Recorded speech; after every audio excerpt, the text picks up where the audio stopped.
I always grew up as a bigger kid, and I did have body image issues, but in summer 2020, I became very hyper focused on the specific body type that I felt was being thrown into the algorithm, whether it be TikTok or YouTube. I'd search specific diets, which were model diets. I'd find myself almost blacking out, seeing stars, because I felt that that's what I had to do to get to that point. I don't know if I'll ever get back to the same way I was before I was introduced to any of those concepts through the internet. Well, that was Daisy, who says social media once took her down a dark and dangerous road. Now, this next story, unfortunately, does not have such a happy ending, but is definitely a wake up call for parents. When 14-year-old Molly Russell died in 2017, her cell phone contained graphic images of self harm. Investigators initially ruled the British teen's death a suicide, but almost 5 years later, a British coroner's court reversed the findings and now claim Molly died from an act of self harm while suffering from depression and the negative effects of online content. Now, Molly's father, Ian, is joining us virtually from London. Ian, thank you so much for being here and giving a voice to something that I think really needs to be aired out. And I can't imagine what you've had to deal with this loss. That's just terrible. Well, thank you very much for speaking to me, Dr. Phil. As you've just said in the coroner's conclusion, he said Molly was suffering from depression. But what we've seen that Molly saw and saved and liked on her social media accounts, we have no doubt contributed to making her feel worse and in the end, taking her own life.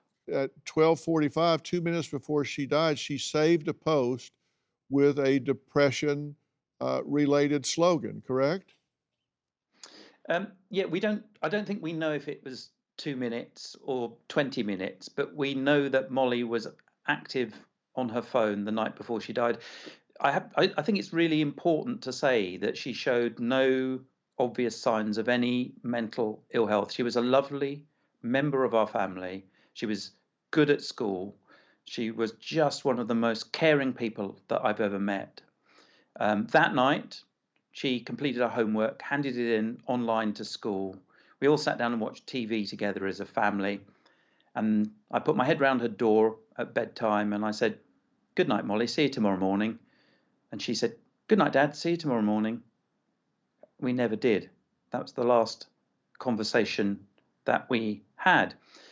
But what we do know is the last post that Molly saved on her Instagram account simply said, "The worst thing depression did to me was take my intelligence.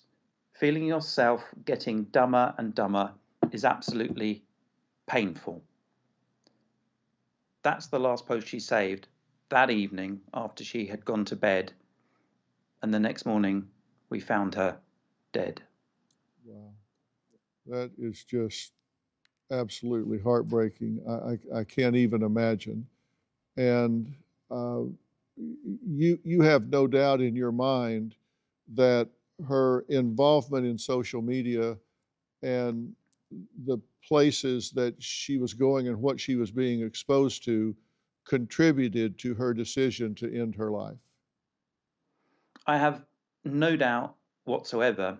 And what's more, the inquest that looked into material that had been supplied in the main by Meta and by Pinterest, because that was another platform that Molly had engaged with harmful content on.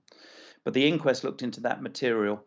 And during the course of the inquest, one of the court workers had to leave the courtroom because the material was so traumatic to see. During the course of the inquest, some of the evidence that was given to the coroner came from an expert child psychiatrist. And that expert child psychiatrist, in his evidence on oath, said that having seen a fraction of the harmful material Molly had seen, he had trouble sleeping for several weeks. Do you have a story or a question for me? Click the link in the description and tell me what in the world is going on.